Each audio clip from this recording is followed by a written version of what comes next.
E já estamos de volta com Temperando o Papo e eu fiz a seguinte pergunta para o professor Nelson Vilhena, gente, sobre mulheres frígidas e homens que estão sofrendo com o processo de impotência. Se cada caso é um caso ou se esses problemas estão diretamente ligados a fatores emocionais, problemas que tiveram com pais na infância. Por favor, professor.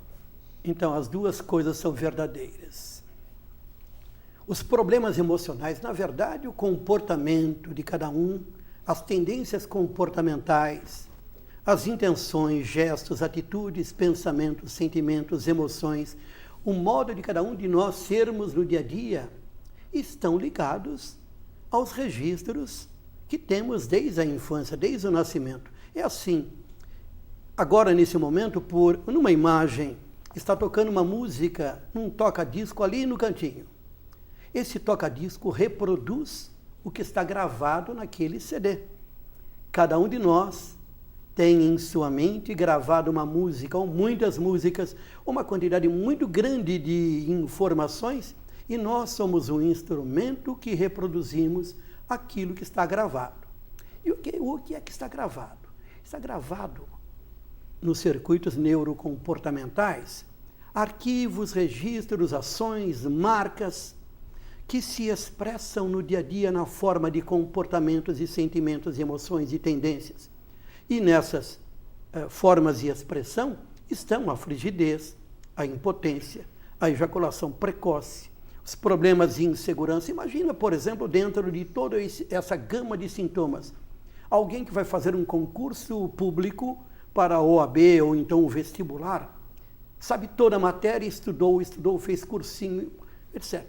E na hora da prova, dá um branco, da ansiedade vem à tona. Frequentemente. Muito frequentemente. E por que a pessoa não passa se está tão bem preparada? Ou às vezes passa, mas não é chamado. Está abaixo de um certo nível de chamamento para atingir um certo valor para o emprego. Por quê? Ou para o vestibular? Porque dá branco.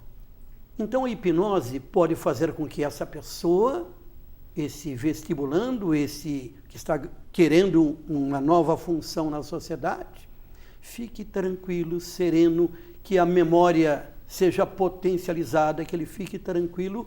Isso vale não apenas para o vestibulando, para o atleta.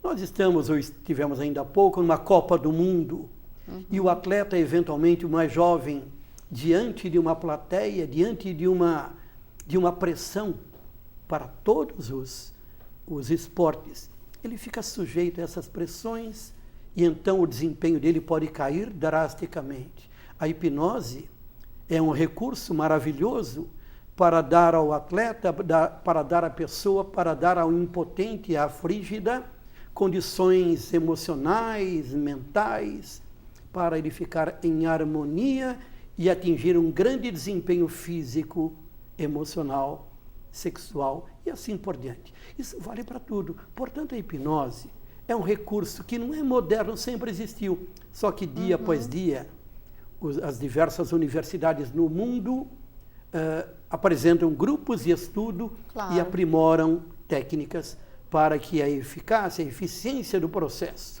dessa técnica seja utilizada por especialistas, é claro. Sim. Agora, professor, o chefe Marcos Neff tem uma pergunta para fazer para você. Professor, a gente tocou em diversos setores em que a hipnose pode ajudar, ou até resolver, tá? Mas o fundamento dela em si, o nascimento dela em si, nasceu como motivação, como prevenção ou como cura, porque ela motiva atletas, ela nos dá tranquilidade para fazermos coisas que não são problemas de doença, mas são problemas do dia a dia, do psique, do interior da gente mesmo. Ela cura problemas com pânico, ansiedade, ou ela só previne, como o fundamento que ela nasceu.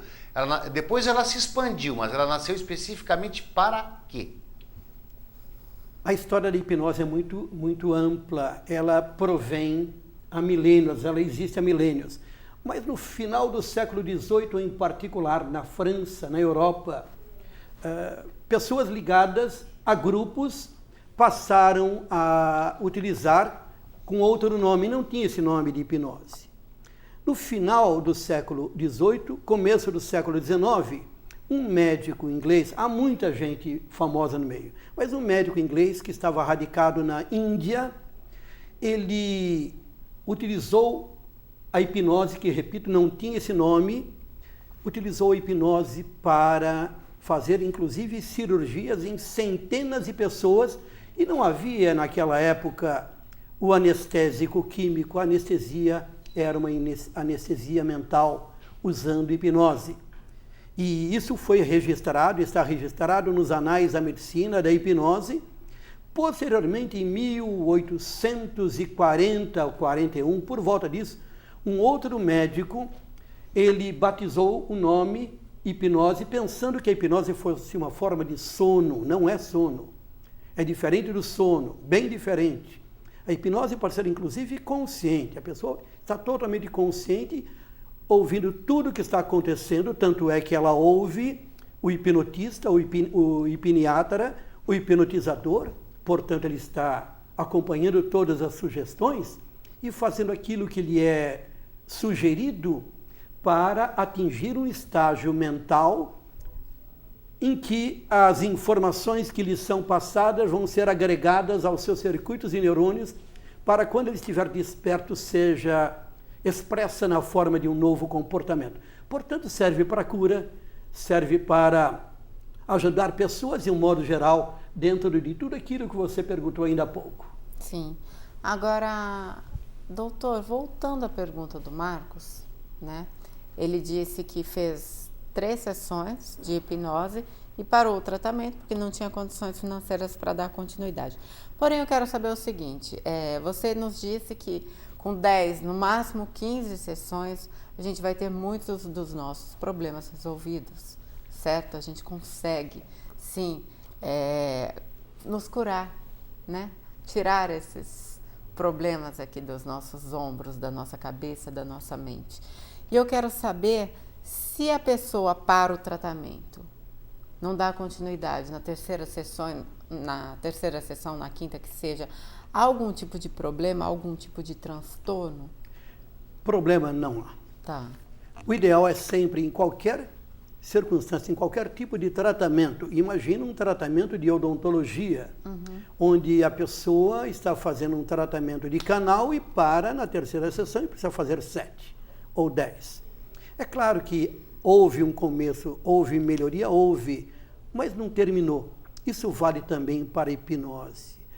Não há transtorno, não há sequela negativa, não há nada de ruim nisso. Entretanto, não terminou o tratamento. Sem dúvida, cada caso é um caso. Existem pessoas que, com 5, 6, 7 sessões, ficam totalmente harmonizadas. Outras precisam de mais, outras de menos.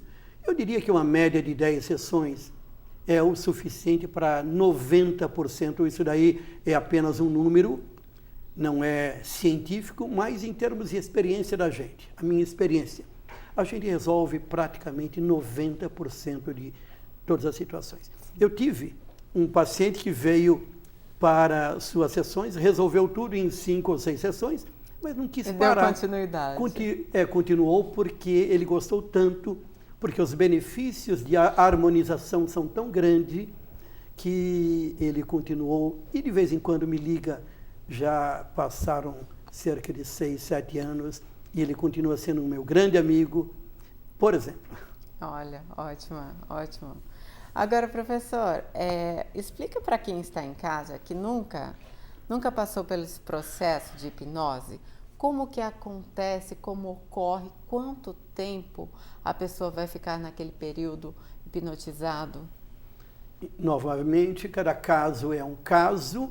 Existem pessoas bastante suscetíveis que um simples olhar, um toque em algum lugar do rosto, um gesto, é o suficiente para levá-lo a um estágio de transe terapêutico hipnótico.